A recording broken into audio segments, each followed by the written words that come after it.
ఏడాది కాలంలో విధి నిర్వహణలో 192 మంది పోలీసులు అమరులు అయ్యారని రాష్ట్ర ముఖ్యమంత్రి చంద్రబాబు నాయుడు పేర్కొన్నారు. గుంటూరు జిల్లా మంగళగిరిలోని ఏపీఎస్పీ బెటాలియన్ గ్రౌండ్స్లోని పోలీస్ అమరవీరుల సంస్మరణ సభలో ముఖ్యమంత్రి చంద్రబాబు పాల్గొన్నారు.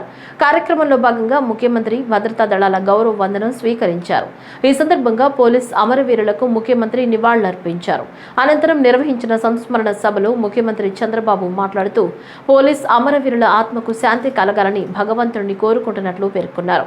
ప్రజల రక్షణ కోసం ప్రాణాలను సైతం పణంగా పెడుతున్న పోలీసులు అంటే తనకు ఎప్పుడూ గౌరవం ఉంటుందని స్పష్టం చేశారు.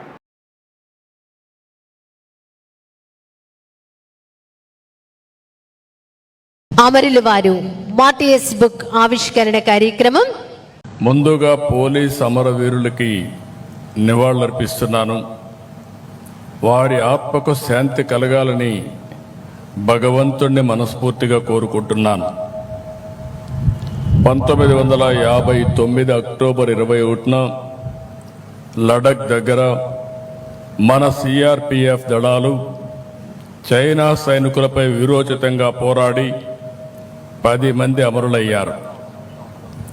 వారిని స్మరించుకునేలా ప్రతి ఏటా అక్టోబర్ 21న పోలీస్ అమరవీరుల రోజుగా ఘనంగా జరుపుకుంటున్నాం.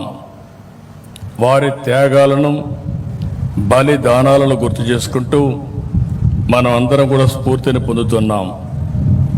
ఈ సంవత్సరం దేశవ్యాప్తంగా విధి నిర్వహణలో 192 మంది పోలీసులు అమరులయ్యారు.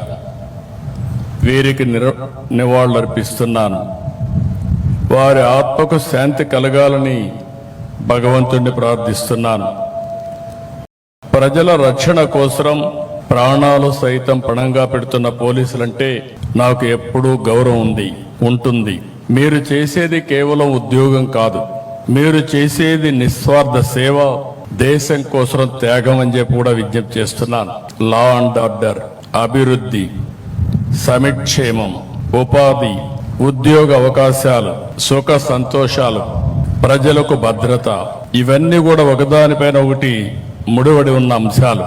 సమాజంలో అలజడులుంటే పెట్టుబడులు రావు. అందుకే నేను ఎప్పుడూ లా అండ్ ఆర్డర్ పైన ఖచ్చితంగా ఉంటాను. No compromise on crime, zero crime మన లక్ష్యంగా పనిచేయాల్సిన అవసరం ఉంది.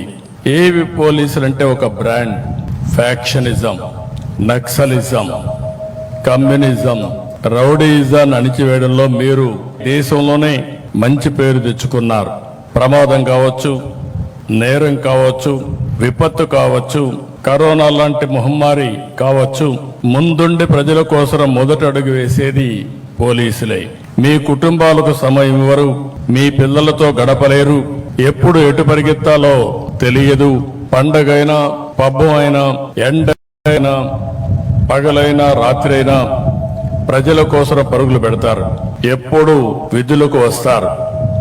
విధుల కోసం కుటుంబాన్ని వదిలి వస్తున్న మీకు, తమ సంతోషాలను త్యాగం చేసి మీకు సహకరిస్తున్న మీ కుటుంబ సభ్యులందరికీ శిరస్సు వంచి నమస్కారాలు తెలియజేస్తున్నా.